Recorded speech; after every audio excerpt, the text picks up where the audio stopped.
Hello everyone, this is Carolina at the George Hall Early On Center, and I am here today at the blueberry farm.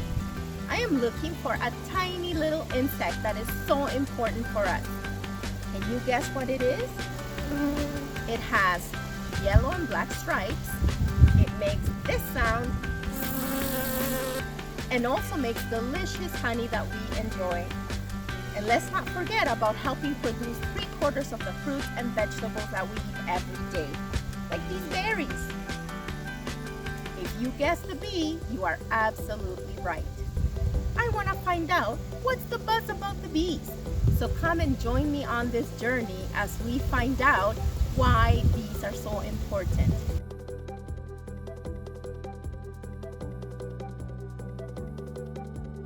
Did you know that bees' wings beat up to 230 times per second? Bees have 5 eyes, 6 legs, and a great sense of smell that helps them find flowers and plants with nectar. Honeybees live all over the world, except places that are extremely cold. They live in big groups called colonies. The colony lives in a home called a hive. Every hive has one queen bee, hundreds of male drones, and 20 to 80,000 worker bees. That's a lot of bees. The queen bee decides how many bees are going to be male and how many bees are going to be female. All the drones are male and all the worker bees are female. A healthy queen lays more than 1,000 eggs per day. Whew, that's a big job.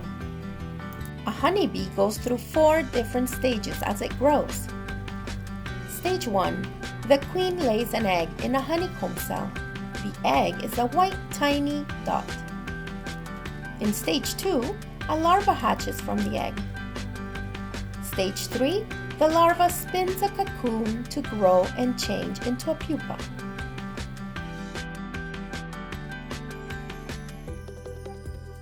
At stage 4, the pupa turns into an adult bee and chews through the wax to get out of the cell.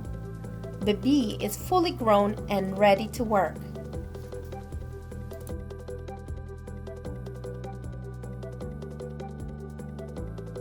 Did you know that bees are born knowing what jobs to do and when to do them? A bee has 4 jobs during its life. The first job starts 3 weeks after they are born. The bees start cleaning the cells. Their second job is to start feeding the babies, the larva and the pupa that will come after them. The larva and the pupa in the hive are called the brood. Every bee larva is fed special food called royal jelly. After a few days, the worker bee larva is fed bee bread. And only those bees that are going to grow and become queens will continue to get royal jelly throughout their whole life. The honeybee's third job is to start building honeycomb, storing food, making bee bread, feeding the queen and drones, as well as guarding the hive from any predators like ants or other insects. The fourth job is the most dangerous one. They go out of the hive and find pollen from flowering plants to bring home and feed the colony.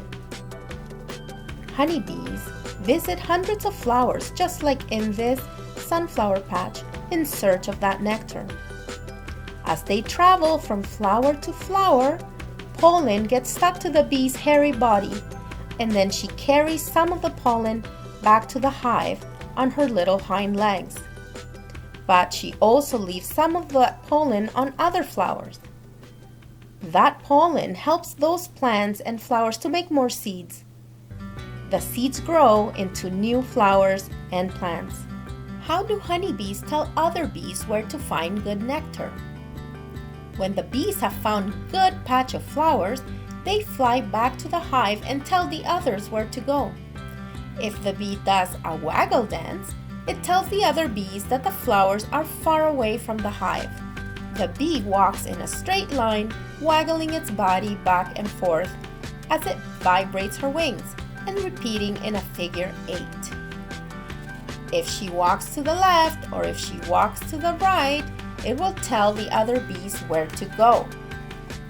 The longer the waggle, the further away the food is. And the better the food, the more excited the bee shakes her body. How do bees make honey? The bees pass the nectar inside their honey stomach from one bee to the next, and then they fill the wax cells. They cool down the nectar in the wax cells with their wings, which makes the nectar thicker. Then they cover the cell with beeswax to make sure the nectar turns into honey. Did you know that bees make over 50 kilograms of honey a year? And they have to visit thousands of flowers to collect nectar, which they keep in their honey stomach. They have two stomachs. One keeps their food and one keeps the nectar that they take back to the hive. So these are the different types of honey that I have here. There's tons and tons of varieties of honey, and it's all dependent on what the bees have been drinking. So what type of flowers, the nectar that they've been consuming. For example, this is a lavender honey, which means the bees were drinking nectar from lavender flowers, which are here, and they're very fragrant, and the honey smells like lavenders as well. This is a summer blossom honey. As you can see, the color is lighter, and that's flowers that come out in the summer that the bees are drinking from. And finally, I have the buckwheat honey, which is a little bit darker and is stronger in flavor, so they were drinking the nectar from the buckwheat. So I want to show you the difference in the honeycombs. As you can see, the colors are different. That means the bees were probably drinking nectar from different flowers. This comb in particular has empty cells. So those cells have not been filled with honey yet. The bees have to fill those cells with honey and then put a layer of wax on top. On the other hand, this comb has been filled. So there is a layer of wax on top of it, and when we peel off the layer of wax, it reveals the delicious honey inside. So this is a pretty heavy honeycomb, and they've worked really hard to fill that one up. Bees also take the pollen from the flowers that they carry back on their little legs, and this is what the pollen looks like. The pollen is used to make bee bread, but people also drink it and eat the pollen for health reasons. Did you know that many honeybees also live in hives built by people? These people are called beekeepers. The beekeeper builds special beehives. They raise and care for the bees, and they wear special clothing and use special equipment to collect some of the honey from the hive without hurting the bees. The beekeepers make sure that the bees have enough honey for themselves as well, especially in winter months when flowers and plants are not blooming. The beekeeper takes great care to build the hive near many flowering patches and plants that the bees can visit to collect the nectar. Honeybees are very important to us, and sadly, for the past several years, many bee colonies have disappeared, and scientists are not sure why. If you want to help the bees, it's important to plant bee-friendly flowers. These sunflowers are perfect because it creates a perfect landing spot for the bee, where she can actually rest and feed on the nectar to take back to the hive. So sunflowers are amazing. They also love flowers that are purple, yellow, blue. So this is the perfect flower if you wanted to plant it in your backyard as well. It's really important that you do not use pesticides or fertilizers when planting a bee garden, because fertilizers don't let the flowers provide enough nectar, and pesticides are not good for bees. So just remember to use very little fertilizers if you're going to use it, as well as water the plants often so that they produce more nectar for the bees.